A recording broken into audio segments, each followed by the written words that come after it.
and a very, very warm welcome. Thank you for making it here. Just to let you know what this is all about. Study Hall Foundation has been instrumental under the inspiring guidance of Dr. Urvashi Sahni to keep the flame burning. We have not allowed the issue of gender inequality die. It's continuing on our website www.studyhallfoundation.org. I earnestly request each one of you to please visit the site and put in your valuable comments. In the next leg of our journey, we have this panel discussion. The topic, as is very clearly stated, India's daughters, unwanted, unequal, unsafe. For the last 3 weeks, we have seen across the globe people commenting on this very topic on our website. It has been very inspiring. And the one thing which is common is that each one who has put up their view is all in tandem with they do not want this inequality. And they do agree there is inequality. We all look forward to our eminent panelists who are amidst us, and I extend a very, very warm welcome to you and to each one of you who is here.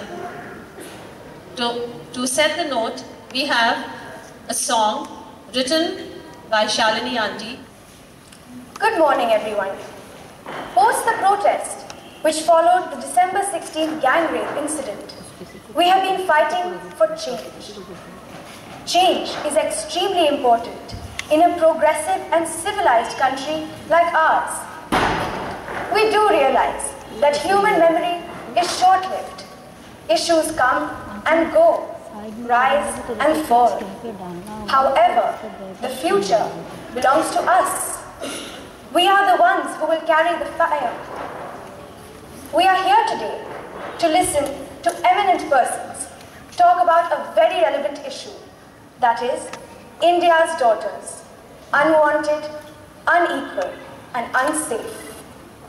Our panel discussion today is to ensure that this issue does not die out. Good morning. Our eminent panelists are Ms. Madhavi Kukreja, founder of the NGO Vinangana that works for violence against women.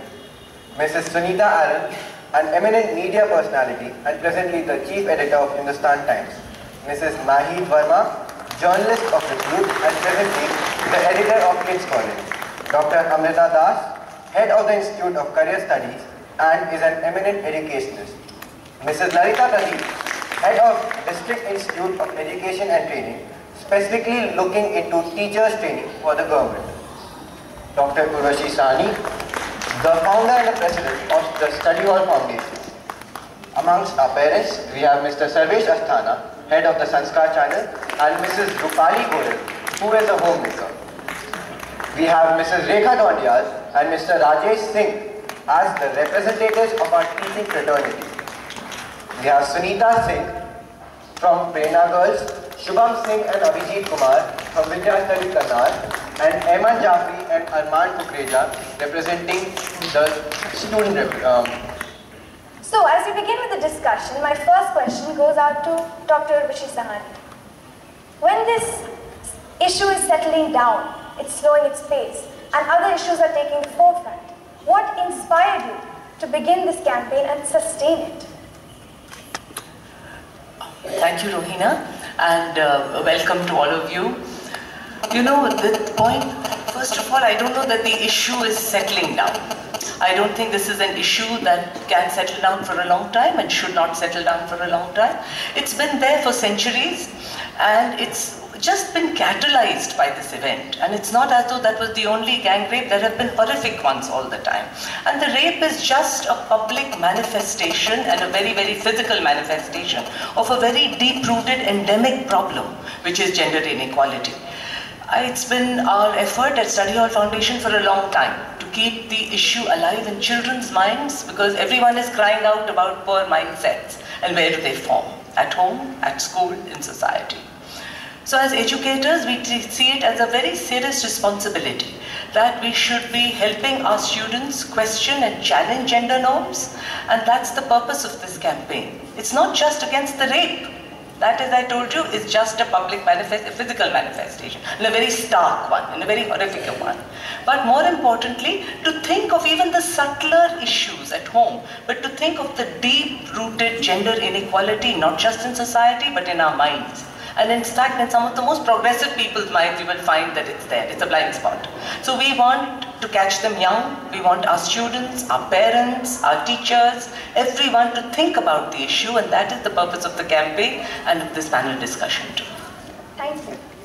Today we have two media representatives with us, Mrs. Sunita Aaron and Mrs. Nahi Verma. So, my question is, media has played a positive role, a very positive role in this whole issue and spreading awareness. How do you think it will take it forward? Would you like to start? Started it, and there were a lot of people who said that why media is highlighting these incidents in such details. Now, point is, if media doesn't do it, then you never take the issue to the streets, you know. You have to highlight it so that people start thinking about it and start, acting on it. Now, taking forward the media part, as you're talking about, I personally feel that girls would be wanted, they'll be safe. The problem is that they have to be wanted, and this is where a woman also plays a very important role. It's a mother who kills a baby girl in the womb. So I think what we plan to do is, we are going to move a little positive, highlight people who are doing good work, who are able to take the battle, fight the battle. Like we highlighted 3 girls who were members of Red Brigade, how they fought the perpetrators who were committing crime on them, and they started their life again. So maybe a little more positive stories, so that they emerge as an icon, give some strength to the people who are, I don't call them victims, they're saviors of what has happened to them. And highlight women in a very, very positive manner, not as a commodity, not only the body part, but also her mental strength. That's what we plan to do. Great answer. Would you like to add to that?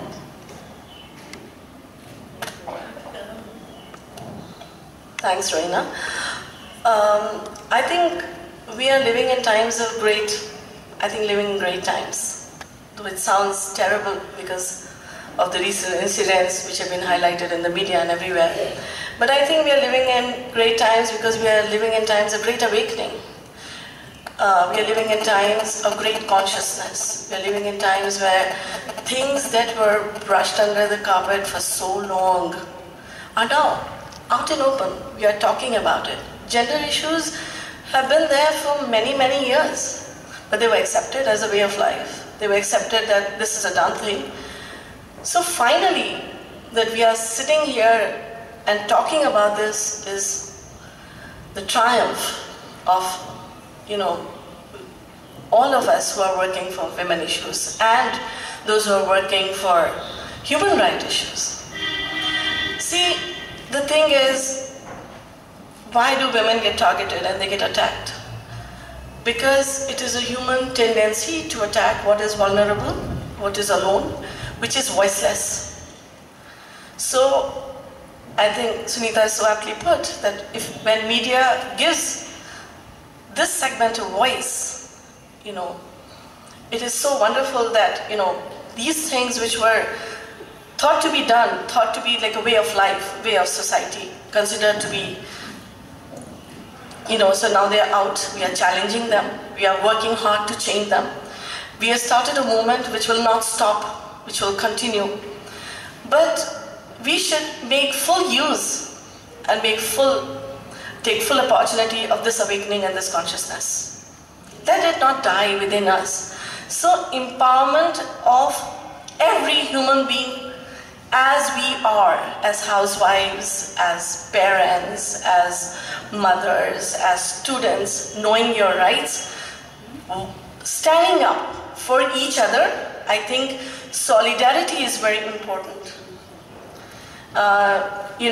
Because until something's happened and then we go there with candlelight marches, but something what happened in Delhi is a manifestation of the disease, but symptoms of that we are seeing in our society every moment, addressing those symptoms. When we see them, I think that is very crucial in our homes, checking our boys at home, because all the time we are seeing these symptoms, in our own gamut of activity. So addressing them when we see them, I think that is very important. So as an editor of Kids Calling, what issues are you highlighting or do you want to highlight to empower your women readers, your girl readers? I think girls are not really separate from humanity. We are addressing core issues of respect for each other. We are addressing core issues. Sexual harassment also happens to men. Like I said, that it is not so much a gender issue, it's about being vulnerable and it's about being voiceless. So if we watch out for each other, as young people watching out for each other, standing out for each other, voicing, when we see them going bawdy, standing up, protesting, giving voice to the vulnerable and the voiceless. I think this is what my target would be for young people. They don't sit quiet. Don't wait for something big to happen. Things are happening all the time around us. Take action when you see them. And everybody's problem is your problem. So when you see a friend, a comrade, somebody on the street whom you don't know being targeted, stand up. You'd be surprised how many people will join you when you show courage, when you stand up and say, I will not accept this. Can I add one line? I think media, usually it is said that we only inform people. But I think we'll be working as a pressure group to bring about systemic changes like you have right now in the rape laws, So I think as a media person, we can really work as a pressure group with the help of the society and bring about systemic changes. My friend Sheila would like to ask some of you questions. मैं ललिता प्रदीप जी से पूछना चाहती हूँ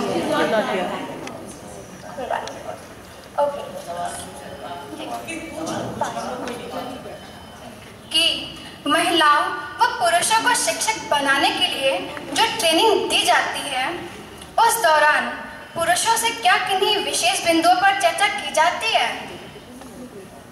Let me answer for Lalita, and because we've also been doing some of these things. बेटा हम लोगों को training में अभी मेरी बात हुई वृंदा स्वरूप जी से जो सेक्रेटरी हैं एजुकेशन की, वो मुझे बता रही थी कि कम से कम सन 2000 से ये बहुत ही ज़ोरों से सरकार से आदेश थे कि टीचर ट्रेनिंग में इस मुद्दे को उठाना चाहिए, जेंडर सेंसिटाइजेशन सब टीचर्स की होनी चाहिए। सन 2000 में हम लोगों ने भी इसमें बहुत काम किया था ताकि टेक्स्ट बुक्स को बदला है, लेकिन अभी भी इसको सीरियसली कोई नहीं ले रहा है क्योंकि शायद जेंडर की एक समझ बहुत से लोगों के स्तर पे है ही नहीं कि उसको किस तरह समझाना चाहिए, किस तरह उसकी बहुत तह तक पहुंचना चाहिए, ताकि पितृसत्ता पर ही एक सवाल उठाना चाहिए कि जब हम एक प्रजातंत्र हैं तो उसमें पितृसत्ता की कोई जगह है ही नहीं, वो गलत है। तो इस तरह की बुनियादी तौर पर समझ अभी शायद जेंडर की है नहीं, और इसकी ट्रेनिंग हम लोग तो कर रहे हैं, अपने स्तर से हम लोग कर रहे हैं, KGBV स्कूल्स में हम लोग ने किया है बहुत कुछ, और उसका एक बहुत अच्छा निष्कर्ष भी निकला कि एक ही महीने बाद ट्रेनिंग के बाद वहाँ पर KGBVs आपको बताएं कि सरकार की तरफ से ये स्कूल्स बने हैं जो केवल मिडिल स्कूल्स हैं, क्लास 6, 7, 8, और बहुत ही नीचे तबके के बच्चों की और बहुत ही लोअर कास्ट की लड़कियों के लिए रेजिडेंशियल स्कूल्स हैं, उनकी हम लोगों ने ट्रेनिंग की। और एक महीने के बाद जैसे होता है पेरेंट्स आ गए कि इस बच्ची को हम निकाल रहे हैं क्योंकि इसकी शादी कर देंगे, 13 साल की बच्ची की। तो क्योंकि ट्रेनिंग हुई थी, टीचर ने समझा और उसने कहा नहीं ये गैर कानूनी आप कर नहीं सकते। तो पेरेंट्स बहुत जोर से पलटकर उन्होंने उन्हें बहुत ही ये कहा कि आपका इसमें what is how is it your business, आप किस तरह इसे रोक सकते हैं। उन्होंने कहा हम तो रोक सकते हैं क्योंकि गैर कानूनी है। फिर वो गांव में गए, वहां पे बहुत से लोगों को उन्होंने जोड़ा और इस शादी को रुकवा दिया।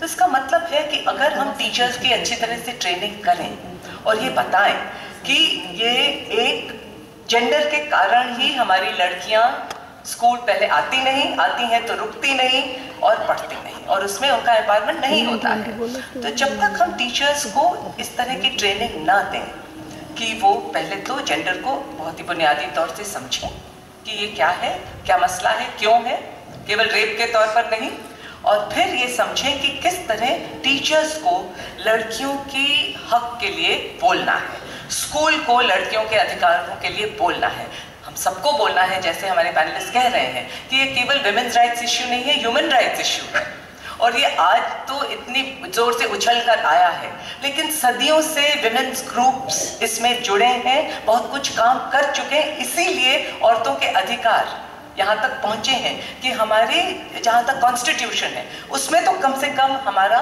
अधिकार है, हम लोग कह सके कि देखिए गैर कानूनी है। एक ज़माना था आप ये भी नहीं कह सकते थे, अब हम कह सकते हैं, तो हमारे हाथ में एक तलवार है जिसका हम प्रयोग कर सकते हैं। Thank you. आई थिंक मैं एक चीज़ ढूंढना चाह रही हूँ कि शिक्षा, बहुत ही रुचिकर बात ये है कि शिक्षा पहले बहुत सेफ था, टीचर बनना लड़की के लिए सबसे सेफ कैरियर था, मतलब इनफैक्ट शिक्षित कर दो, थोड़ा बहुत पढ़ा लिखा दो, तो आपने अपनी ड्यूटी एज अ पेरेंट कर ली, आगे वो शिक्षा को सशक्तिकरण के रूप में किसी ने नहीं देखा था। आई थिंक ये सबसे बड़ी बात है जो अब बदलने की बात तुम्हारे सवाल से भी है और जो ऋषि मैम कहती, क्योंकि पहले ये था भाई टीचर बन जाओ तो सेफ कैरियर है, लड़की को थोड़ा 8वीं 10वीं तक पढ़ा रहा हो तो सेफ है, बस इतना तो बस इतना। पर शिक्षा को लोगों ने सशक्तिकरण जैसे नहीं देखा था, इसको ही बदलना है तभी कुछ बदलेगा। Just quickly, I'm sorry for hogging it, but I just can't help it. कि हमारे, in fact, you said something very important, that I think education actually is very sterile. Our curriculum is out of date completely. The focus is on literacy, the focus is on technology and on science, whereas it should be on social issues. Education as a medium for social change. On the one hand, we put all the burden on education, that education ho jayega to sab kuch theek ho jayega. On the other hand, look at the way it's being done. All the focus is on learning outcomes, to learning, and not just here, world over. Learning outcomes, meaning can your children read, can they write, will they learn the content? Look at your CBSE exam. In study hall, we have been trying for the last 4 or 5 years, not just today, to make it an issue-based education. We took up 4 issues some 4 years ago. Gender, caste, communalism, poverty. And our goal was that, hey, listen, let's put these issues center stage, let's make them the educational goal. And let's turn math, science, history, social studies around it, so that you look at it as a medium of social change. In terms of gender, in fact at Prerna, that is our goal. We put empowerment center, that is the goal. And everything else is a means to achieve that goal. And I think all of us who care about education, who care about society, education, the purpose, goal of education is not just to know, but to learn to live.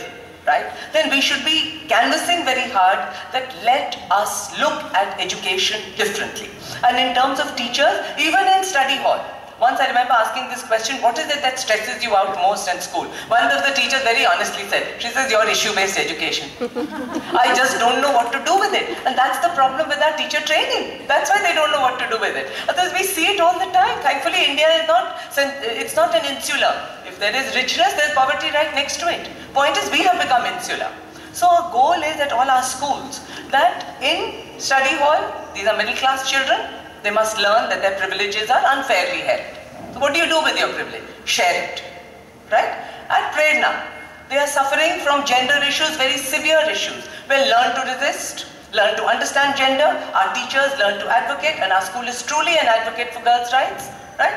And at Vidyasthali, learn to understand the rural environment and use your education to make that better. What are the disparities there? So gender is one issue. Unfortunately, India is ridden with disparities. We are a democracy with a feudal mentality. So we are a feudocracy. Dr. Amita Das, as an educationist, what components of education do you think should be strengthened to produce an egalitarian mindset in the students and the youth?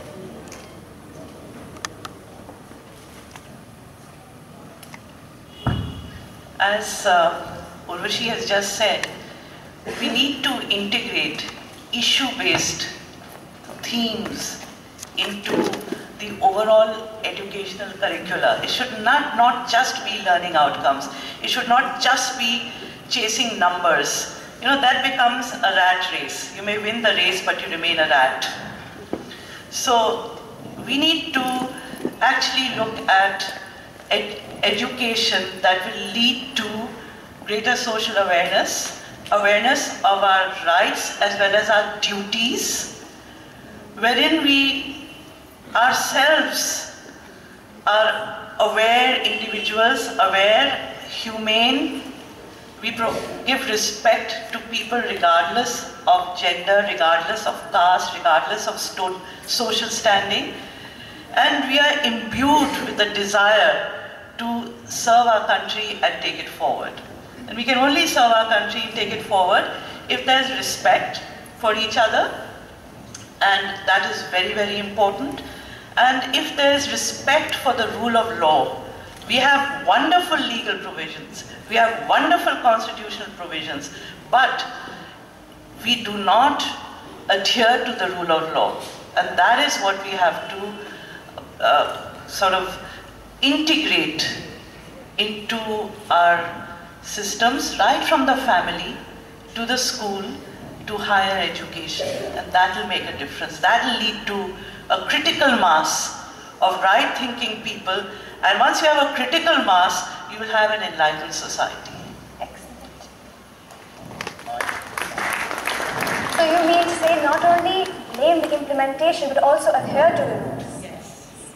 Adhere, and so kind of every one of us has to be responsible for our thoughts, for our actions, and learn how to have value judgments. You know, think for ourselves, and that is what study hall is doing. That is why study hall is a school with a difference. That is why I advocate that people come to study hall and this kind of teaching gets kind of transferred to other systems as well. And through study hall, like Prerna, Vidyasthali, if we had lakhs of study halls and Vidyasthalis and Prernas, can you see the change that is coming about? Enormous. Prita, aapke muh mein ghee shakkar.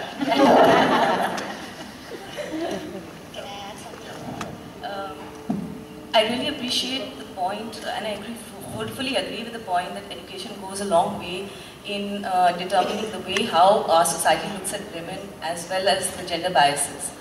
But here I would like to add that it is more amongst the educated people that gender biases and this concept of the daughter's upbringing has to be brought in. Because, God forbid, if anything like what happened in Delhi has to happen to any of us in our families, I think they had the guts to stand up, but most of us would not have the guts to stand up. So it has not got to do just with education. It has got to do more with the thinking of women, the thinking of mothers. It is how the mother treats the boy and the girl at home, how she teaches the brother and the sister, and how what education she imparts to them. And does she give the girl the guts enough to stand up, even at home, for small things, when things have to be shared, when the elders in the house say that the boy will get it because he's a boy. So at that point of time, she has to put in her foot and tell them. And she has to teach the child, the daughter, to stand up and say, no, that's not right. And then that is the time when the mothers most of the time teach the child, because they've been taught this, that no, the girl should keep quiet, you know. You should take the lion's share, should go to someone else, the males in the house. So it is more amongst the educated people. It should not be determined as, you know, the undertrodden or the lower middle class are the ones who are facing all this problem. It happens, believe me, every day at home to a lot of our daughters. I couldn't agree with you more. Gender biases permeate and society. They go across class, caste, everything. But where you say that educated people, yes, I witnessed it as a student in class 11. I went to visit my friend, went there for lunch. Her younger brother came in later, and the mother said to this friend of mine, get up and give him water. Now, it clearly shows that women are there to serve the menfolk of any society. When it comes to inheritance, it's totally unequal. And even though laws say that daughters should have equal inheritance, it doesn't happen. So when I ask women, why don't you, where there has been this inequality, when I question them, why don't you have a say, why don't you voice your displeasure and claim your right? They say, we don't want to fight with our brothers. So there are a lot of issues which could be sorted out if boys and girls are equally aware. That's with the role of they respect each other and they respect each other's rights as human beings. That's where the role of the mothers become very important. And fathers, everybody. I think the mother, yes, of course, both, but the mother is more, because the children also see how the mother is treated at home. That determines how their thinking process. But you know, it's easier said than done, because women are also a product of a patriarchal society. They've been brainwashed, they've been conditioned over a period of time.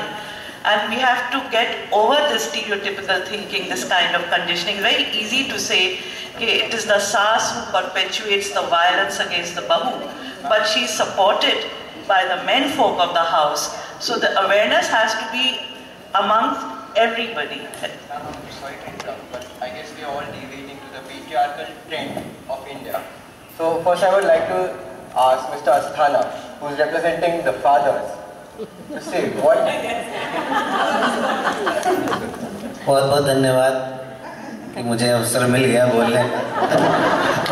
मुझे अवसर नहीं मिल रहा था, इसी से सिद्ध हो रहा है कि नारी सशक्तिकरण हो चुका है। और बहुत देर से मैं सुन रहा हूँ। मैं एक बेटी का पिता हूँ, वो बेटी भी यहीं पढ़ती है। मैं एक बेटे का पिता हूँ, वो बेटा भी यहीं पढ़ता है। मैं अगर थोड़ा सा पीछे चलूँ, मैं 2-3 मिनट टाइम लूँगा आप लोगों का।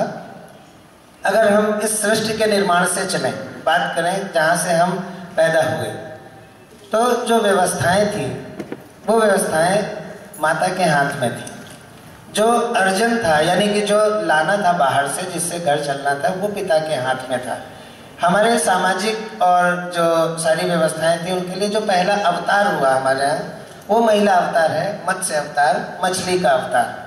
वहाँ से व्यवस्थाएं शुरू हुई, धीरे धीरे परिवर्तन आए।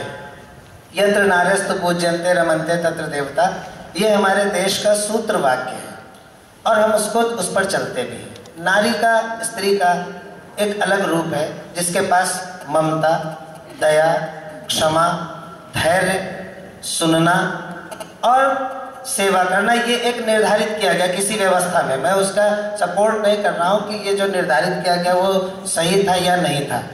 उसके बाद जो बाहर के काम थे वो पुरुषों को दिए गए, तो जो शक्ति वाले कार्य थे वो पुरुष ने ले लिए। जहाँ पर शक्ति जिसके पास केंद्रित होती है वो धीरे धीरे हावी होता चला जाता है। वो चाहे इकाई स्तर पर, यूनिट स्तर पर आप घर पर ले लें, या थोड़ा विद्यालय के स्तर पर आप ले लें, या समाज के स्तर पर ले लें, या और बड़े लेवल पर जाकर के ले लें, देश के लेवल पर ले लें। तो इसमें धीरे धीरे परिवर्तन आने प्रारंभ हुए हैं। यहाँ पर हमारे देश का जो सिद्धांत है, जो अंदर से, जो मन से है, वो नारी की उपेक्षा करना बिल्कुल नहीं है, नारी की अवहेलना करना भी बिल्कुल नहीं है। क्योंकि अगर नारी की अवहेलना करना होता, नारी को रिजेक्ट करना होता, तो माफ़ कीजिएगा, आप लोग सब लोग नारियाँ हैं, हमको अगर विद्या चाहिए तो हम माँ सरस्वती की पूजा करते हैं, वो नारी है। अगर हमें शक्ति चाहिए तो हम माँ दुर्गा की पूजा करते हैं, वो नारी है। अगर हमें धन चाहिए तो हम लक्ष्मी की पूजा करते हैं, वो नारी है। तो जो मूल है, जो रूट है, वहाँ पर नारी है।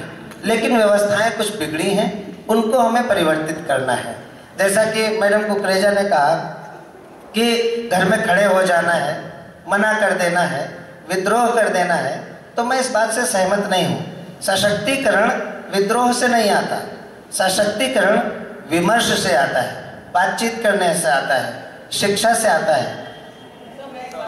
जी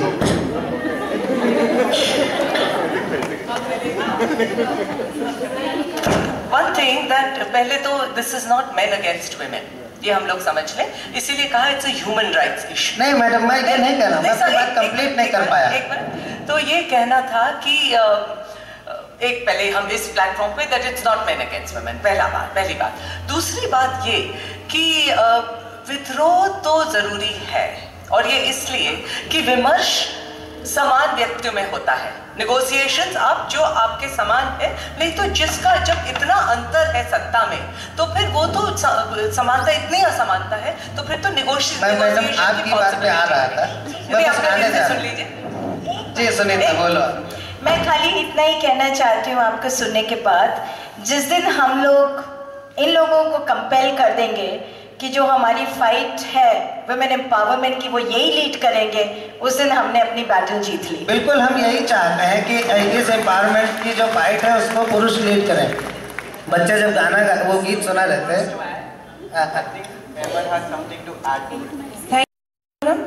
What I want to say is we are at a domestic level very tolerant. We are either putting women ahead of men, giving them special treatment, or as inferiors. What I feel is if we put women in a similar path as men, there would be no need for those special treatments. Then women can stand parallel to men, as equals, as similar. Goddess or a slut. This can't be done. Yes. You can't either worship her or rape her. Not equal. And I also want to say is कि देखिए पहले तो क्योंकि ये औरतों का मुद्दा है तो ऐसे men समझते हैं कि वो they have to be defensive about men. ये हम छोड़ दें.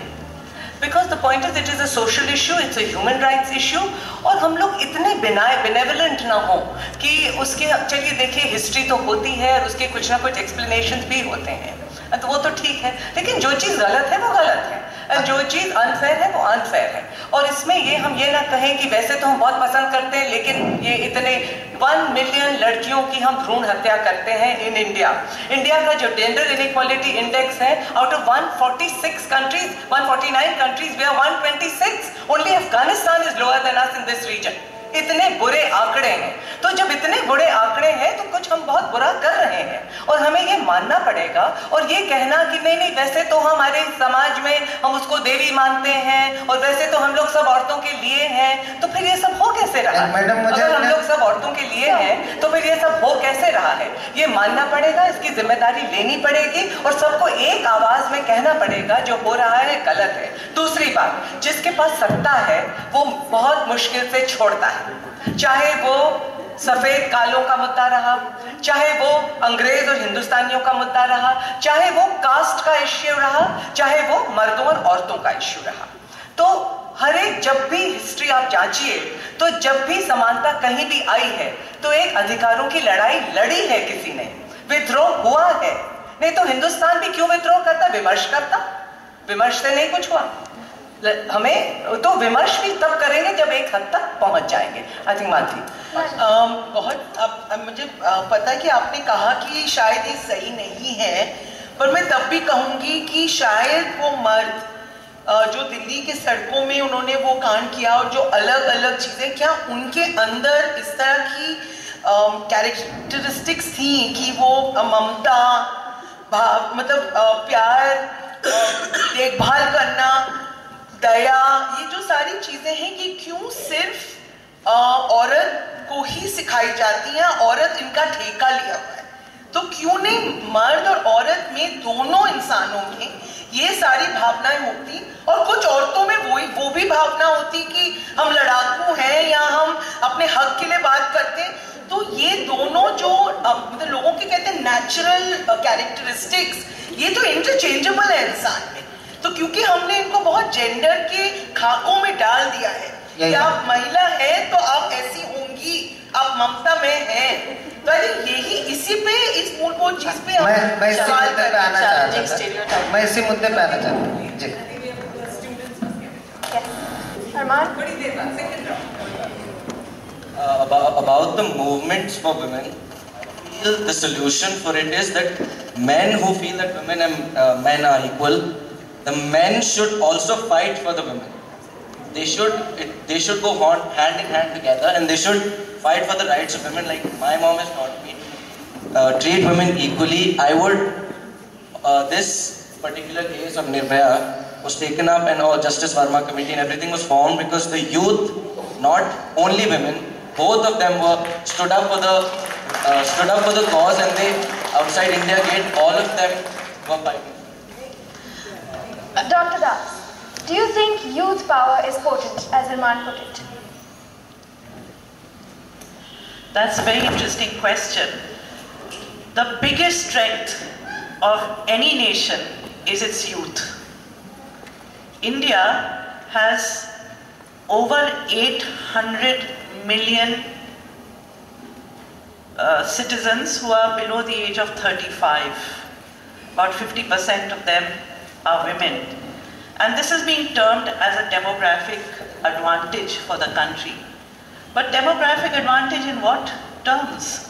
If you are looking at economic growth, if you are looking at emerging as a leading nation of the world, we will never get there unless these 800 million people begin to transform their own thinking, their own actions, and look at gender issues, look at issues like gender equality, lead those lives as enlightened citizens, and say no to any kind of violence, say no to any kind of inequality. We have to take a stand. And as I said, it begins at home, the school has a major role, media plays a major role. If all of us work towards that transformation, then change will happen, and then India will witness a second golden age.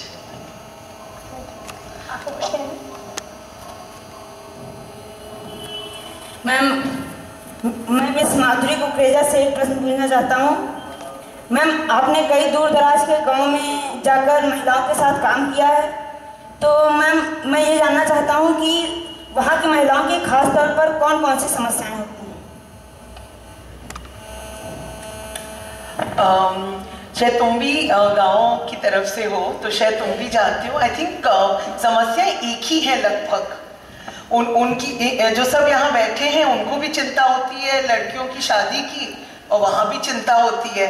वहाँ कहीं खेत और जंगल में लोग निकलते हैं तो मतलब लड़कियां जब स्कूल जाती हैं 5 किलोमीटर दूर या खेत से निकल के जाती हैं तो लोग टेंस हो जाते हैं कि कौन उनको ताका होगा छेड़ने के लिए। यहाँ जब लोग बस में जाते हैं तो माँ बाप और वो लड़कियां परेशान होती हैं कि कौन अपना धक्का या कोनी एक लगा देगा। तो आई थिंक मैं तो मानती हूँ कि संदर्भ अलग है। वहाँ कुछ है कि छोटी छोटी चीज़ों के लिए औरतों को बहुत संघर्ष करना पड़ता है, जैसे उनको अपनी शिक्षा हासिल करने के लिए या इकट्ठा होने के लिए। ये चीज़ें जो शहर के लोग हैं शायद वो थोड़ा सा टेकन फॉर ग्रांटेड करते हैं लड़कियों को, मगर समस्या तो मुझे लगता है कि शहर और गांव की बहुत मिलती जुलती समस्याएं हैं। और ऐसा मतलब आप जान रहे इस समय जब पूरा ये केस दिल्ली का हुआ तो एक बहुत बड़ी आवाज़ हुई थी कि ये शहरी चीज़ है कि शहर में ही बलात्कार हो रहे हैं, और ये एक शहरी संदर्भ का एक सिलसिला है।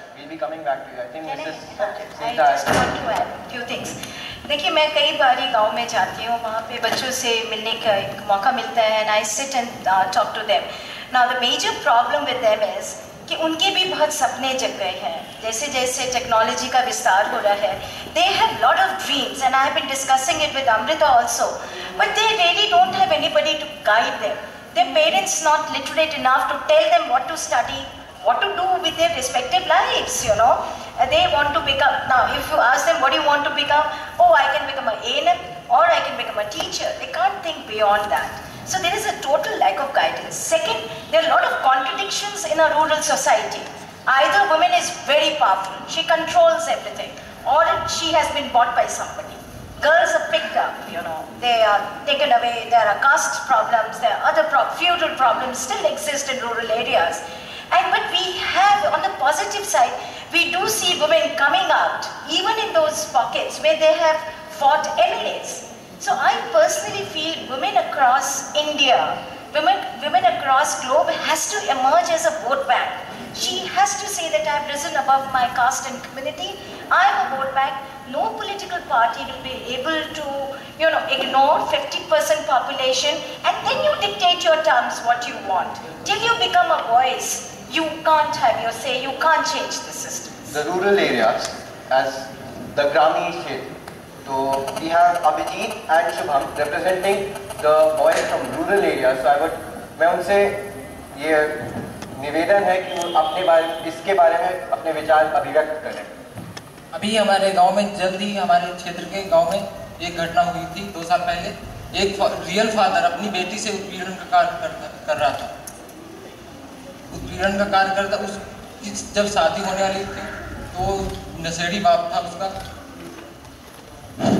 उसकी शादी होने वाली थी तो उसकी 2 बेटियां थी, एक छोटी थी एक बड़ी थी।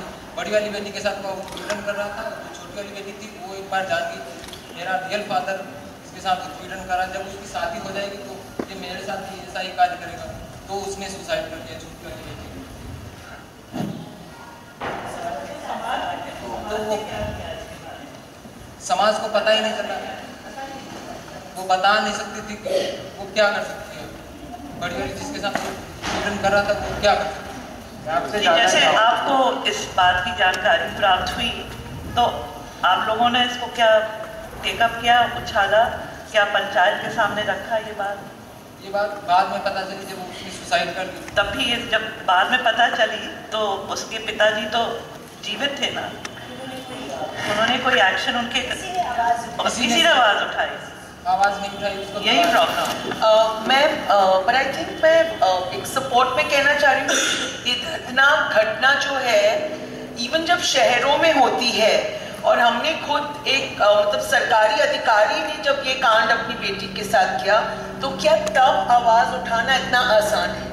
आई थिंक मतलब द फैक्ट कि हम लोग इसके बारे में सोच रहे हैं इस एक कदम, क्योंकि सबसे बड़ी चुनौती है कि जब घर पे इस तरह का हो रहा है उसके ऊपर आवाज उठाना, शायद ये जिंदगी भर का संघर्ष है।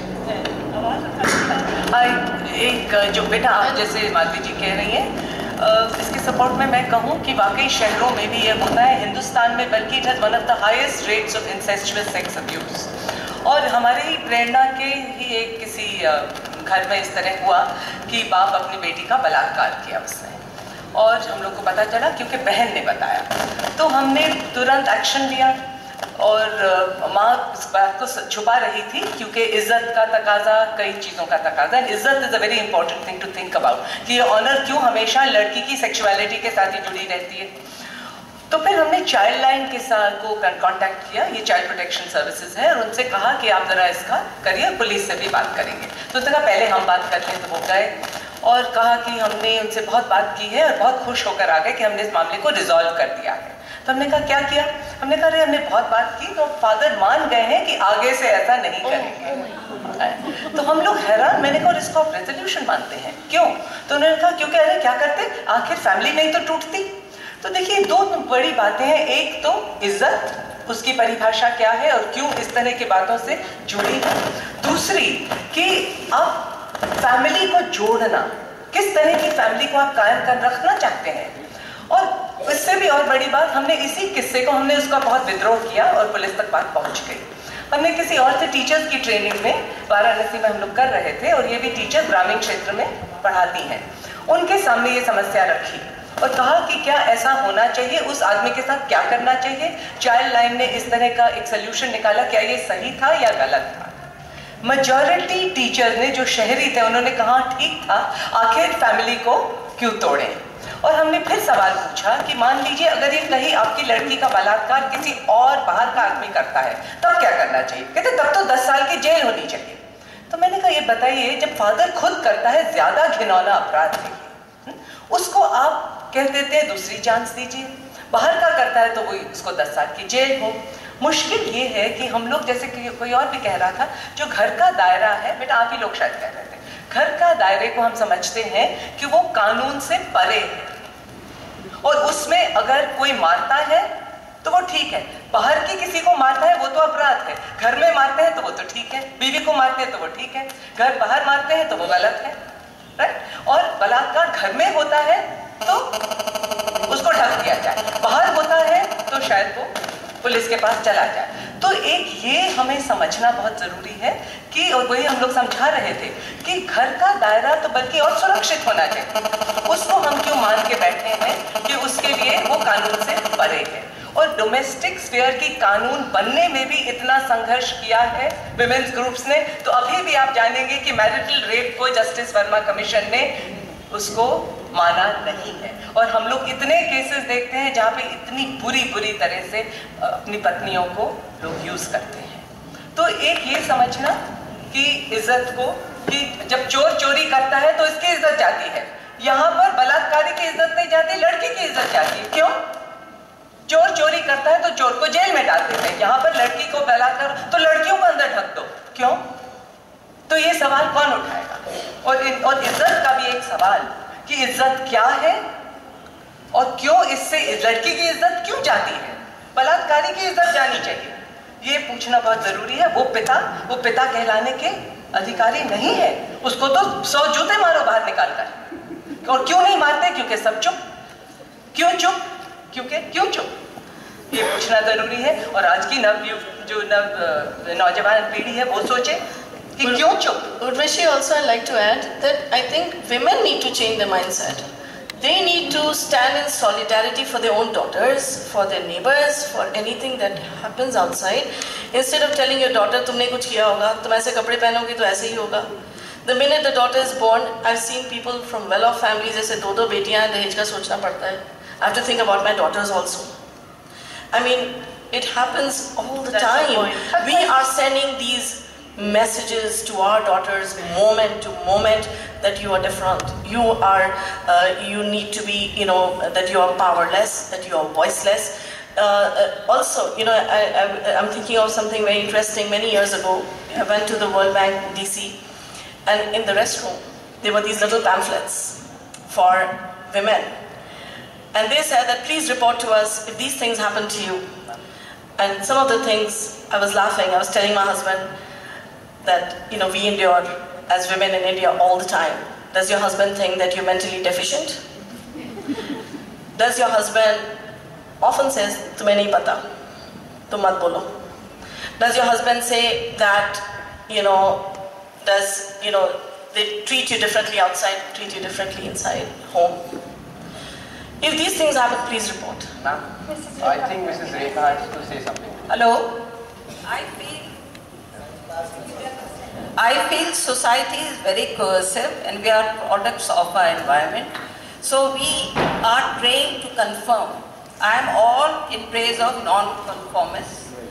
Wherever there is any injustice, we should withdraw and carry on, and not for a second should we rest, because the moment we conform, we accept injustice. Absolutely.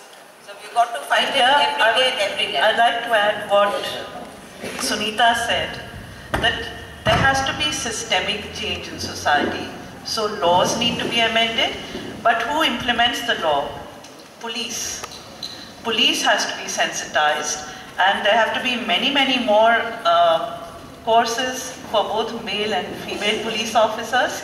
So when these cases are reported, but police would be sensitized, Amrita, when cases are reported. When women take their fellow, comrades to the station and say, write the report because we think. So that has to be when we form a pressure group and we constantly. That's right. So we have to have the pressure groups, definitely.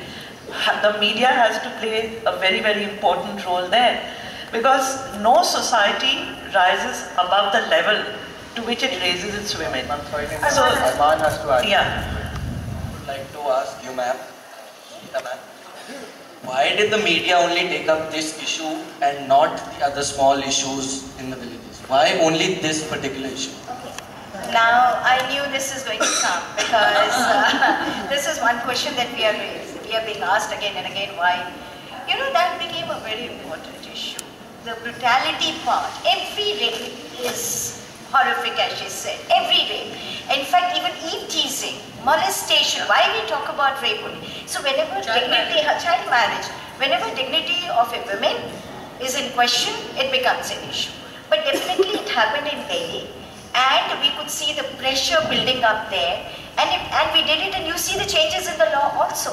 We do report other cases. It's not that we are not reporting other cases, but we have our readers telling us, why do we have more rapes nowadays, or you people are reporting more?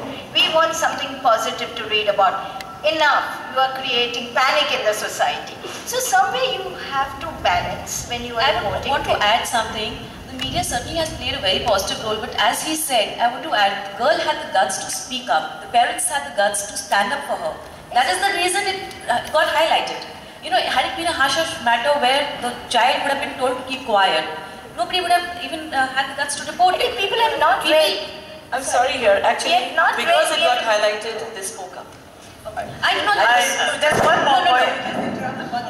I think our student But one point I need to bring here, which is related to the question Arman raised and Sunita answered.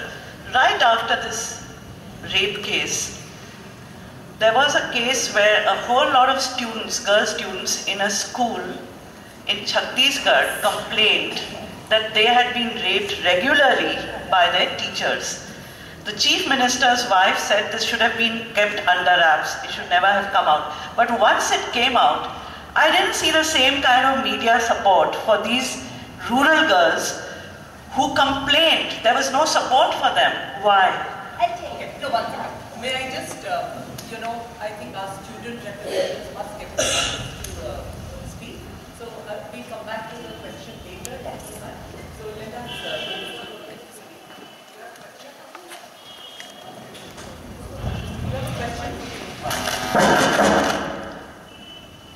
Sunita. Sunita Singh, ये बताइए, आपको प्रेरणा में इस प्रकार से सिखाया जाता है, पढ़ाया जाता है कि आपको शिक्षा के साथ प्रशिक्षण भी मिले। ऐसे प्रकार की शिक्षा को आपको क्या फायदा मिलता है समाज में? प्रशिक्षण भी मिलता है उससे? जी, फायदा तो बहुत हुआ है, क्योंकि अगर हमें फायदा नहीं होता तो हम यहाँ पे नहीं बैठे होते। इस तरह की शिक्षा की हमें ज़रूरत है और प्रशिक्षण की ज़रूरत है, और हमारे जैसे स्कूल की ज़रूरत है जहाँ पे हमें शिक्षा दिया जाता है। हम चाहते हैं कि हमारे जैसे स्कूल हर गांव कस्बे में हो। अगर ये हमारा स्कूल नहीं होता तो क्या पता मैं किसी गांव में अभी कुछ और काम कर रही होती।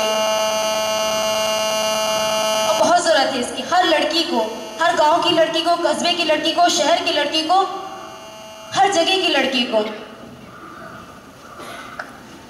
Urvashi ma'am, you have seen the Prerna girls from when they first came to what they are now. How have you seen the change happen to education?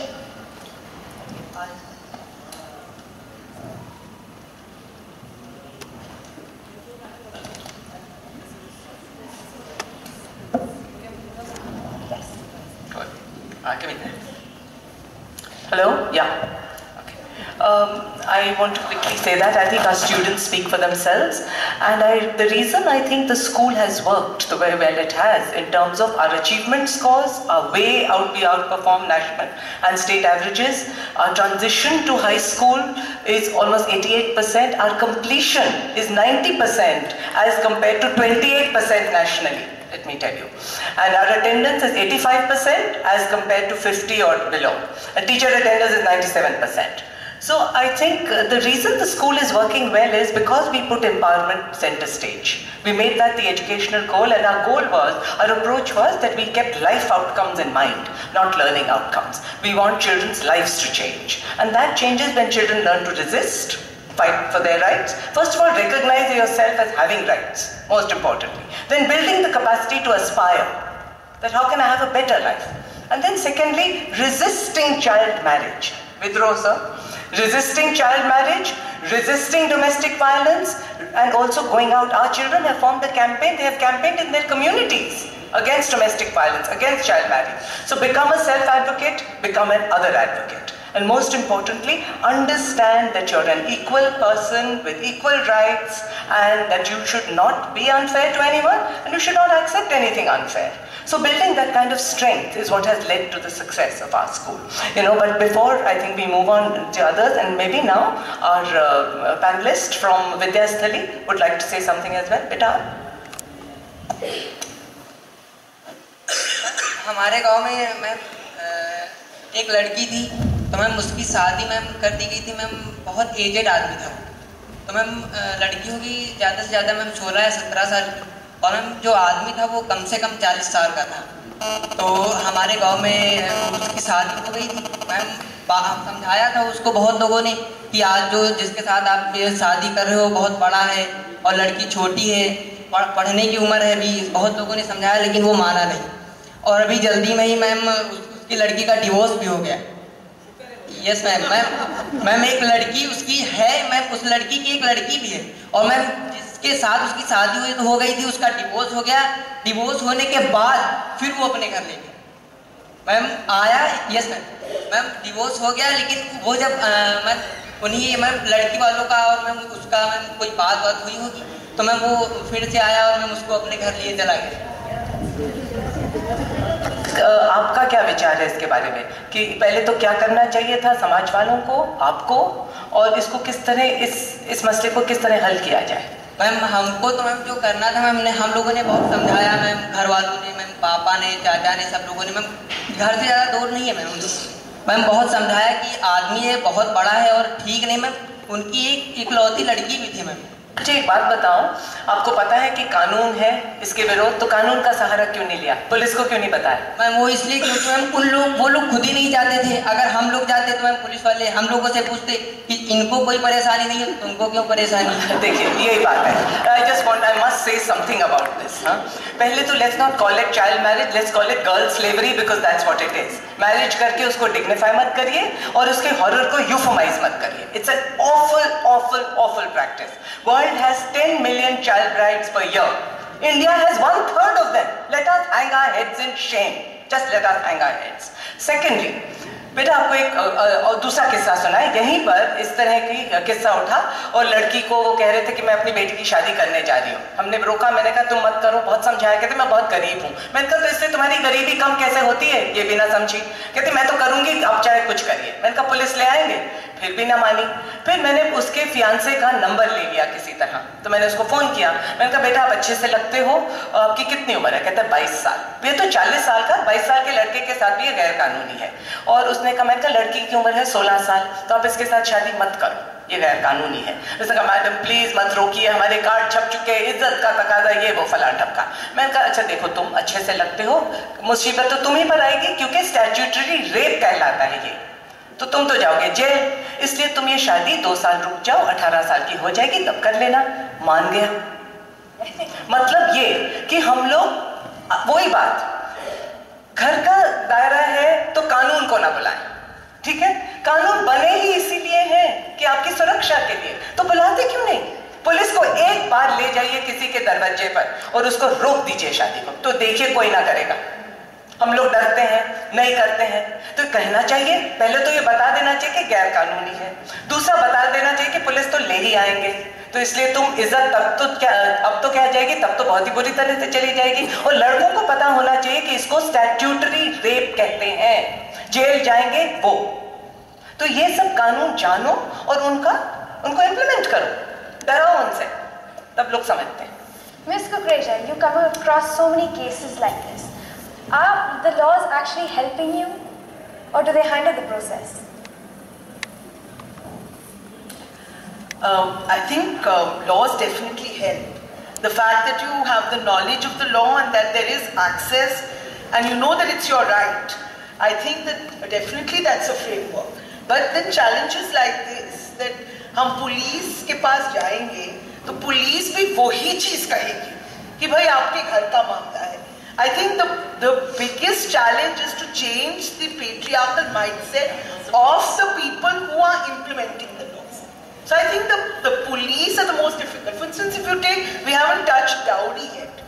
I mean, a dowry is, I mean, you can think of in a rural area या गरीब घरों में तो आप दहेज के प्रति जा भी सकते हो कानून को लेके, पर क्या आप किसी अमीर के घर या जो हम लोग सब यहाँ बैठे उनके घरों में उन्होंने क्या दिया और क्या लिया पे सवाल भी कर सकते हो? I don't think you can do it.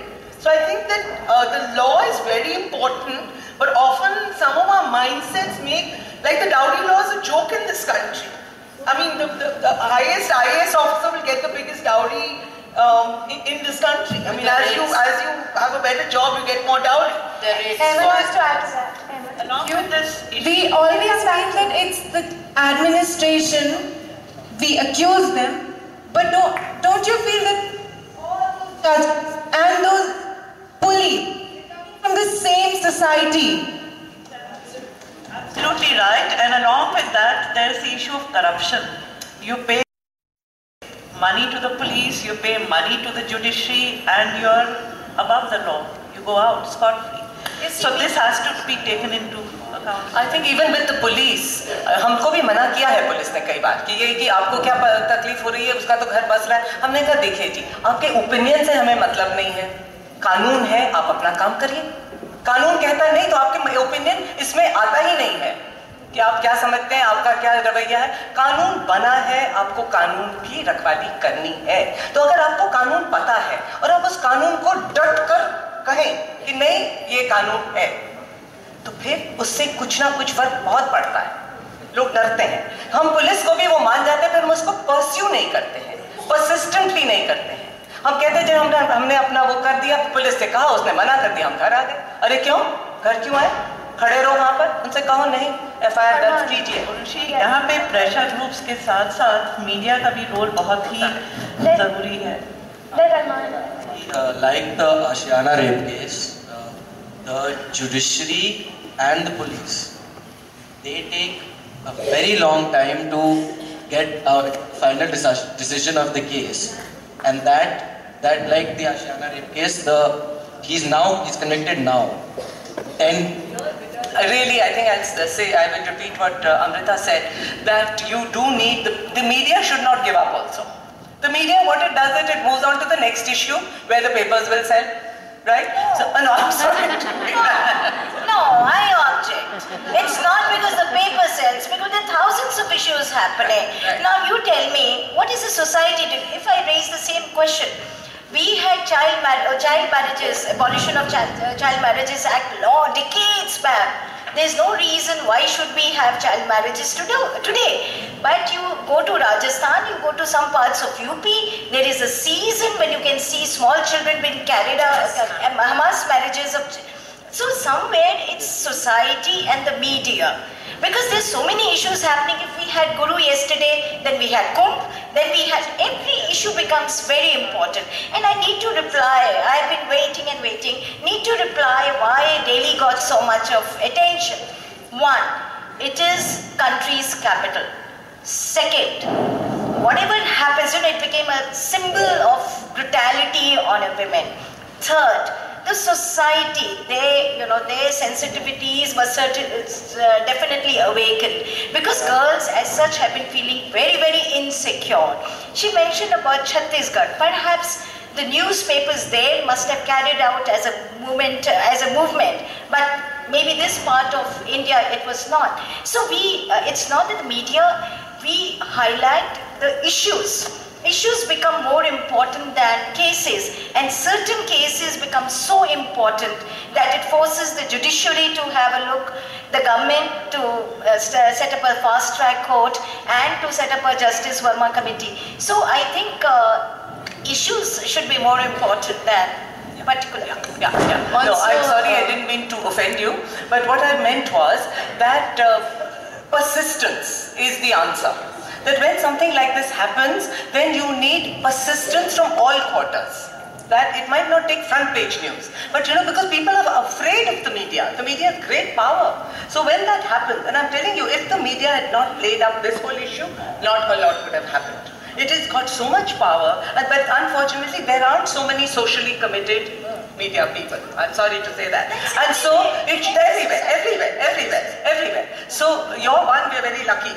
But there are many who aren't. But the point is that there needs persistence, and actually, okay, I would also say the same thing, that why did the women's groups, why did the committed groups let the case die down? Why didn't they stand there and protest? And that is the case with India.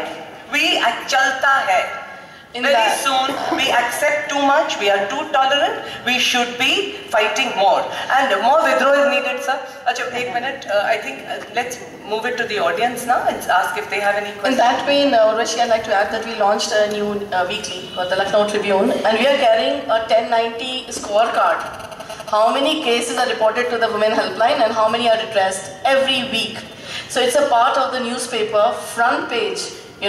So it's a scorecard of 1090 helpline. That how many cases are reported, how many are addressed. So Ashiana. Now, if you remember, nobody was talking about Ashiana after this. It is the media which kept it alive, and you have to credit media for that. So I personally feel media is playing its role. Recently, a minister made a comment on DM's beauty. He said she has a very good figure. We carried it for 3 days. There was not even a single reaction. For us to we basically, a newspaper is a different thing altogether, but we have become activists nowadays. So, and we would comment and for this role. So can I just want to add one quick sentence. I think the best combination is the strength of the survivor when life doesn't end with something like this. Activists to support the survivor because there's a lot of things you've got to deal with, and the role of the media. And I think then when justice is got, it stands as a great example for everybody around. Yes. So I think, the few cases that have happened, justice has been got. I think everyone goes home feeling that this is really what India should be about and this democracy about. बच्चे और बच्चे मुझसे हंसते, ये चीज आना कि एक लड़की ने स्लैप किया तो लड़के के लिए एक उसकी बात है, शर्म की बात है, ये जब तक नहीं आएगा कि समानता का एक एजुकेशन में नहीं आएगा कि ये हमारे फ्रेंड्स हैं, और इसमें जेंडर इशू इस बात का नहीं है कि लड़का अगर मारता है तो वो इतना शर्मनाक नहीं है, लड़की मारती तो शर्मनाक है। ये जहां तक बहुत सारे जो हिंसक घटनाएं इनमें ये भी होता है कि सबक सिखाने का मतलब है, यानी औरत को अगर वो ऊपर यानी उसके बराबर आ रही है तो उसको दबा के सबक सिखाने का, चाहे वो रेप केसेस हो चाहे एसिड थ्रोइंग जैसी चीजें। तो ये अगर बच्चों में इस बात की बात एजुकेशन में नहीं आता है कि इतने बराबर है कि अगर वो हमको मार भी रहे तो ऐसे जैसे एक लड़का हमको ट्रीट करता है वैसे ही लड़की ट्रीट करती है, जब तक ये नहीं आएगा तब तक शायद मेरे ख्याल में ये चीजें हम उसकी तह तक नहीं जा पाएंगे। बहुत सारी बातें सही है लेकिन एक ये भी इम्पोर्टेंट रोल रखता है। राजेंद्र के पास कुछ कहने को है तो उनकी विचार सुनते हैं। सर, आप एक योगा टीचर हैं स्कूल के, तो योगा का पूरा काम है सेल्फ डिसिप्लिन, तो आपको क्या लगता है कि ऐसी चीजें क्या हमें इस इश्यू पर मदद कर पाएंगी कभी? हेलो, इस विषय में हमेशा मैंने अपने क्लास में बातें करी हैं बच्चों से, और योग सबसे पहला चीज है डिसिप्लिन। फर्स्ट, यम और niyama is a two part, it's a very important part, discipline part. It means good human being, how to make a good human being quality, how to develop it, that is very important. तो fitness 3 level पे work करता है, physically, mentally और spiritually. जब तीनों fitness साथ मिलते हैं तो वो एक सही मायने में फिटनेस है, और योग पूरी तरीके से हेल्प करता है मिडल। क्योंकि अभी जितनी सारी बातें मुझे सुन के बड़ा मजा आ रहा था बहुत सारे डिस्कशंस में, तो मुझे कहीं ना कहीं लगता है कि पुरुषों का नजरिया हमेशा से बहुत ही महिलाओं के प्रति बहुत पुराना रहा है। उनका दृष्टिकोण हमेशा से महिलाओं को के काम को महत्वहीन समझना और अपने काम को महत्वपूर्ण समझना। इसका परिणाम ये हुआ कि आज इस डिस्कशन की जरूरत पड़ी और इस चीज को सबके सामने रखने की जरूरत पड़ी। जरूरत ये पढ़नी ही नहीं चाहिए थी बहुत पहले, क्योंकि योग हमें सबसे पहले एक इंसान बनना सिखाता है। ये मेल और फीमेल सेकेंड स्टेज पे हैं। तो सबसे पहले तो एक गुड ह्यूमन बीइंग क्वालिटी का डेवलप होना।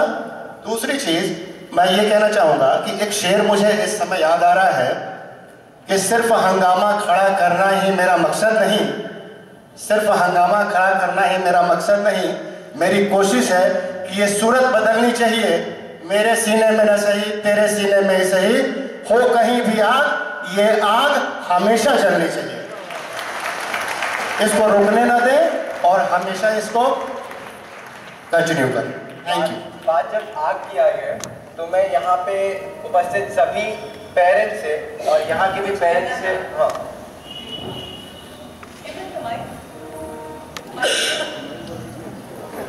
I just wanted to say something after hearing what has been said here. I'm wearing this uniform and I'm still one of the 1% people who was in the Indian Army today. But I just have to say that a lot of women have to get over thinking of themselves as women. A lot of women have to say that so what if it's 99% men, I can do it as well. And if you have the mindset, you find after a while those 99% men also do not consider you a woman every time you start working. So it's very important that whenever you put your foot forward, it's not because you're a man or a woman, it's because you're doing something that you want to do. And the second thing that I want to say is, there was a question here as to why things die down. It is because we as a people let them die down. You know, we put the responsibility on the media, on the police, on the administration. Why not on ourselves? I have also the path to save society. The day I stand up and say, I won't stand up for this, the day my children stand up and say, the day I convince my mother-in-law, my father-in-law, everybody to stand up and say, I think I've done my bit. And not only have I done my bit, when it emerges in society, I stand up every time and support it and not forget it. Because I'm also the mother of a daughter. It could happen with my daughter. So I think we put too much of pressure on people around us. I think we should put some of it on ourselves. Yes. We are equally responsible for that. And I think she raised a very important point. When women come out to work, they want to seek all concessions as a woman. So if you are out in the field, you're working, she's in the army, I'm in the media, let's behave like professionals and not women. Then only you command respect, otherwise you can't. Adding to everybody's point made here, I think there's a parent. Okay. Madam, personally, as a parent, I feel that we should instill good moral values in our children right from the very beginning, especially sons, who have to be taught to respect women right from the very beginning. And if we do this, I feel that the world will become very safe for women in general. But I to add to that it's not only the responsibility of the parents, it's the responsibility of the school also. Earlier, it's on. Earlier, when we were young, there were many textbooks on the history of India where there were personalities, great personalities like Ram Mohan Roy ji and Rani Lakshmi Bai. This all is missing in the textbook right now. Our children reading about French Revolution and Industrial Revolution. But what about the history that motivates them, that there have been people like this in our society who brought changes? And we can be one of them. Our name will also be included in these people. This is one person, this is individual level, school level. Another thing is religion. I think religion makes everyone unite, and these days I observe that children are shy to go to their religious places. Why? They should be glad, they should be proud to be associated with religion, because religion teaches them tolerance, religion teaches them respect. So every student should be taught to respect their religion and be proud of it. Children should not be shy to go to their temples or masjids, or that is what the culture of new generation is coming up. And third thing, I would like that women and children, especially girls, will feel more safe when they physically feel they are stronger. And for that, school can include in the curriculum activities like karate, judo, to make them more physically confident that they can pick up any kind of molestation that is there from the male gender.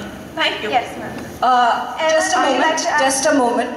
First of all, I would like to thank the study hall people that they have come up with this issue, because I feel, I am a psychologist working in the counseling field. I feel that most of the issues which have been happening, it is happening in the middle class homes. But the thing is that we are not coming up and speaking. Most women, we hide issues. We feel that it becomes a prestige issue for most of us. So I feel that as a woman, first of all, we all need to respect our own self. If you respect yourself as a man or as a woman, then we'll be able to teach our children that you, whether you're a male or a female, if you respect you as a self, S-E-L-F, self, then I'm sure our society will definitely turn into something that we are all looking forward to, and we are actually in the awakening mode, and we are going towards a good future. Thank you very much. I just want to add something here. Ma'am, I think I'd like to differ. I think religion being taught is something that unites on a small scale. And whatever unites on a small scale divides on a larger scale. So I think morals can be followed as morals, not because it's a religious path, but because you're a human, you respect the rights of another human. I think the framework of human rights versus, I think religion also had taught us a lot of gender bias. So I mean, if we can turn around and see how many people are wearing sindhoor today, or how many people have to wear a ghungat or a niqab, I think I mean, these are just very simple symbols of religion. Also, आपने कहा कि models in history. It's interesting again, you know, Rani Lakshmibai because Mardani, I mean, ऐसी है Mardani. So I think that who were the people? I mean, Florence Nightingale, wonderful person, but again the caring part. I mean, looking after people. So I think that the models in earlier on curriculum were not necessarily of empowered women. So I think we need to look at that also. Which is why I just want to add to what everybody is saying. One, I agree with her and with Madhvi that a lot of our religions have been the perpetrators of gender bias, actually. And in fact, कि तुम बराबरी करती हो, and तुम्हारे संस्कार कहाँ है? All this idea of honor, izzat, tied to women's. Just one moment, ma'am. It has come. A lot of it has religious sanction, which is a problem. That is one. Secondly, I think that even morals I don't want to talk about. More importantly, our children need to get a social, political understanding in an intellectual sense of human rights, of democracy, what it means, not just to mouth it, of politics and what it means, of power and how it's divided and distributed. And that should be part of the curriculum, just like math, science, history. In fact, that is what we are propagating very hard. We are advocating. I met with the minister in Delhi, I met with some senior official. I said, let's make, to begin with, gender studies as part of the post-primary curriculum across the board, just like Hindi, maths, English, history, gender studies. In Prerna, we do it all the way from class 6. It is part of the curriculum. There is no choice in the matter.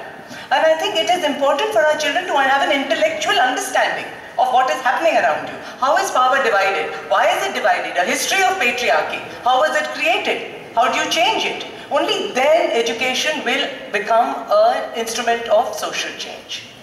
Also, actually, we're making an effort today to sit down here and discuss a topic which everybody sits at home and discusses. Everybody knows. But the point is here that we have to make efforts to have these kind of gatherings and discuss things because certain things are taboos at home. We do not discuss what has happened. For example, in this case recently, when the news channels were covering all this, we had friends over and they sent the kids inside and changed the channels. So my son asked, what is rape? I took the effort to explain him. I do not need to explain him physically what happens or mentally what happens, but I just need to tell him that the audacity of a woman is outraged by some. So the point is that taboos should be removed. People should know, the kids should know what has to be talked about, what has not to be talked about, and everything has to be talked about in front of the kids, but the levels of the discussion or the descriptions have to be moderated according to their age. So in case we are talking frankly with the children right from the early age, with boys or girls, we will not need an effort to sit together. Women's rights groups will not have to come together and have forums or discussions and all. It will be a day-to-day topic and these things will never happen.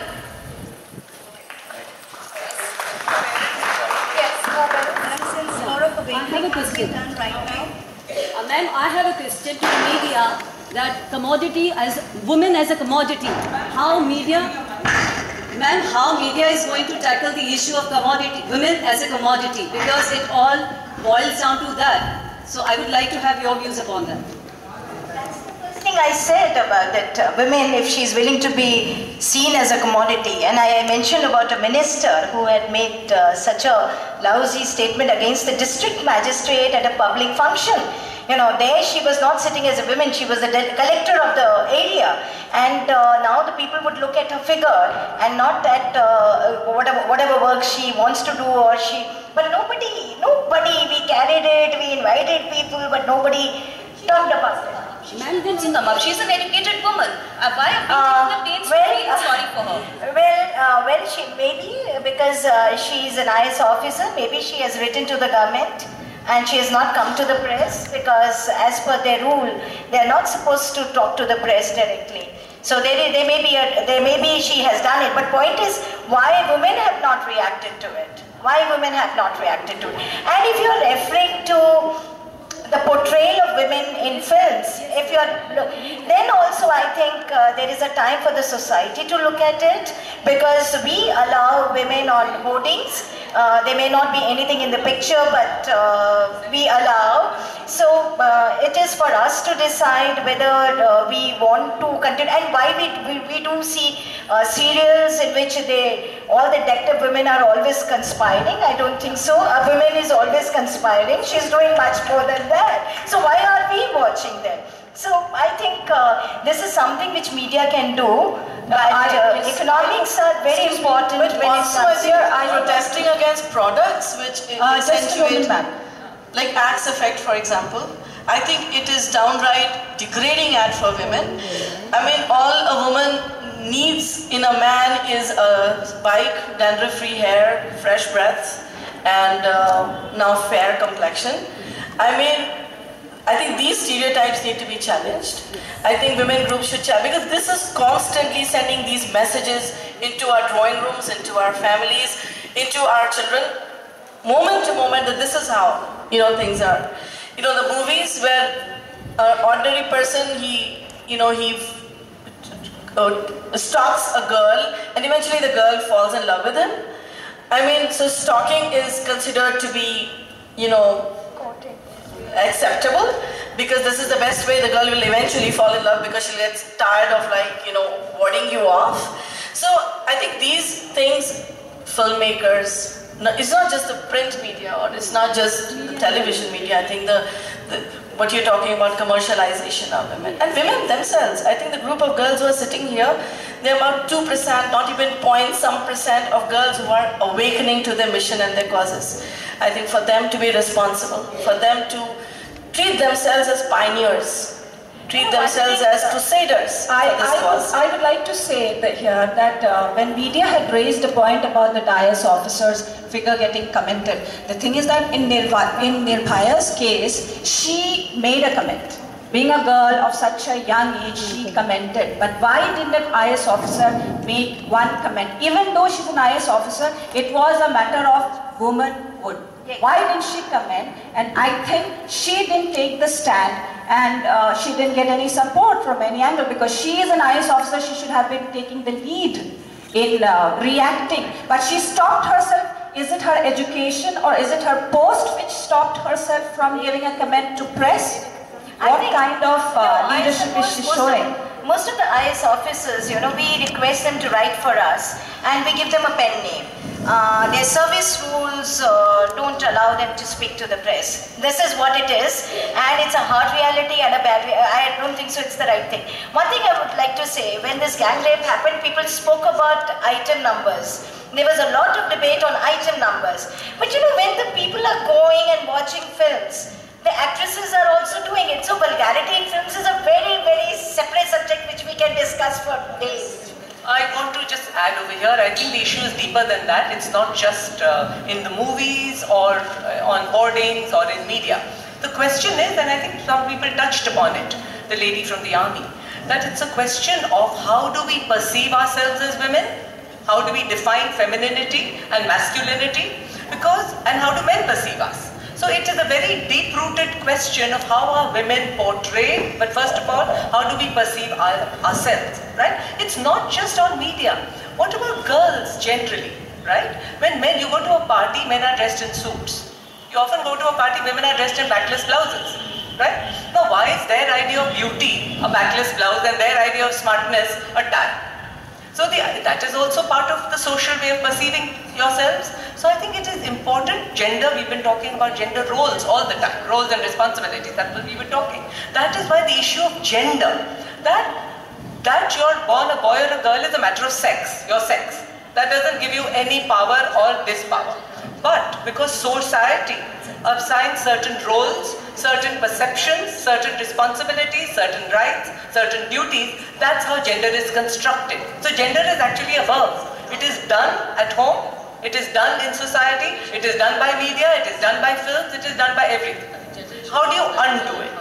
Right. So that at various places, you undo it at home, parents must, first of all, with a lot of conversations, you undo it in school, and then it will lead to an undoing outside too. So importantly, you must look at yourself also, and that's why media studies. Talk to your children at home about how it is being perceived, how they're being portrayed. Let them critique it.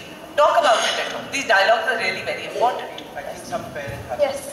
And some students from the audience also, please feel free to join. Or just wanted to add one thing, that it's high time now we should talk about certain role models now.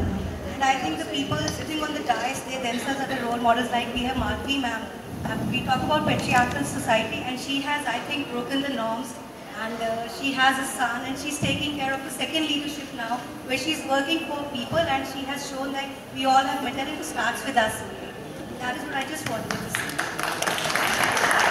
Thank you, but I think a point I'd like to take from that, I think it's very important that personal is political.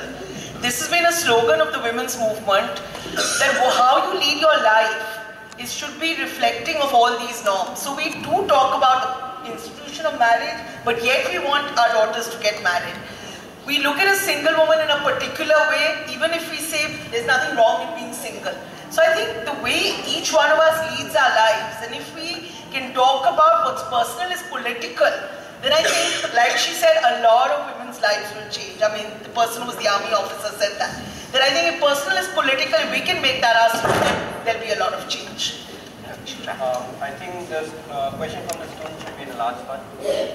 Auntie, I wanted to ask that you said that education plays a major role in reducing gender biases. So when most of the people of India are uneducated, how can you trust them? Most of the girls, they feel unsafe because people are uneducated. Yes, Auntie. Correct. Okay, let me reframe my answer then. What I said was that a certain kind of education will change gender biases. Because if schools mirror gender norms, have the same thing happening, it's not going to change any gender bias. So that's why you should make it as part of your curriculum, make it as part of your agenda, your educational agenda to change gender norms. Secondly, of course, you must first of all have education in order to change the kind of education you get.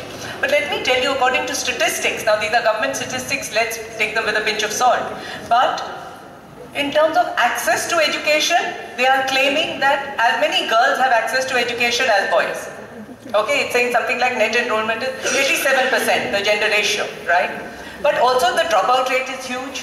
So we need several stages of progress. You definitely need education to be reaching everyone, but I think while you're doing that, you can't wait. You can't say, okay, first let's reach literacy and numeracy to everyone, then we'll think about gender. No. You need to first redefine education, make it more real, grounded in realities, grounded in social and political realities, and then make sure that everyone has access to that. And beta, again, as many people have told you, I told you there were approximately 1 million female feticides. Do you think there are uneducated people doing that? They don't have access to ultrasound machine. They don't have the money. They just have their babies. They have 7 daughters so that they can have a son. They kill their daughters. But female feticide is done by educated people, middle class people, right? So that is why it is very important to look at the kind of education. What's the content of that education? How is it transacted? What is the norm, right? Okay. I think we need to wrap up. The sun is going to roast us. I just want to say one last thing, that a group of 40 women who started repairing hand pumps in Banda 20 years ago, completely illiterate, did also cause a revolution and a change in all stereotypes about women. While in America, in New York, in Delhi and Lucknow, you don't have a single woman mechanic who comes to repair your bijli or your plumbing or anything. So I mean, it also depends on how the main thing is to transform the stereotypes that exist. So education with or without, that can happen also. थोड़ा सा मुझे मौका मिलेगा madam? जरा सा मुझे मौका दे दीजिए। ये जो बैनर लगा है इसमें अनवांटेड, अनइक्वल और अनसेफ, मैं डॉक्टर उर्वशी साहनी जी ने जहाँ पर बात छोड़ी थी, मैं बहुत देर से छटपटा रहा था कि मैं उनकी बात को थोड़ा सा आगे बढ़ाऊं। डॉक्टर साहनी ने प्रश्न उठाया था कि आखिर क्यों नहीं बोल पाती घर की लड़की, क्यों नहीं विद्रोह कर पाती है। तो इसके लिए हम सबको एक चीज़ सोचनी पड़ेगी कि जो सोशल सिक्योरिटी सिस्टम हमारा है, सोशल सिक्योरिटी जो अमेरिका में है, जो ब्रिटेन में है, जो बहुत सारे डेवलप्ड कंट्रीज़ में है, वहाँ पर क्या है कि सरकार की, स्टेट की जिम्मेदारी होती है कि अगर किसी को ज़रूरत है किसी किस्म की तो वो पूरी करता है। हमारे यहाँ थोड़ी सी प्रॉब्लम ये है कि अगर कोई मान लेते हैं लड़की विद्रोह करके खड़ी भी होती है परिवार में उस पिता के खिलाफ, तो उसको बाद में सपोर्ट कौन करने वाला है, उसकी फाइनेंशियल नीड्स को कौन पूरा करने वाला है, उसके सर्वाइवल को कौन देखने वाला है। मीडिया की डॉक्टर एरन भी हैं, मैं भी मीडिया से ही हूँ, डॉक्टर उर्वशी तो बहुत बड़ी सोशल वर्कर हैं। कुछ ऐसे प्रेशर तैयार किए जाएं जिससे सरकार वो सोशल सिक्योरिटी इंश्योर करे कि अगर किसी परिवार की कोई लड़की विद्रोह करती है अपने ऊपर हुए अपराध के खिलाफ, तो उसकी व्यवस्थाएं सरकार उठाए। मुझे लगता है यहाँ पर अगर हम थोड़ा सा काम कर लेंगे तो हम अपनी बच्चियों को और ताकतवर बना सकते हैं, उनको पूरी तरह से स्वतंत्र रूप से एक अस्तित्व प्रदान कर सकते हैं, क्योंकि अभी तक वो अपने उसी पिता पर निर्भर हैं फाइनेंशियली, वो अपने भाई पर निर्भर हैं। जब तक ये कुछ चेंजेस नहीं आएंगे तब तक मेरे ख्याल से थोड़ा मुश्किल पड़ेगा।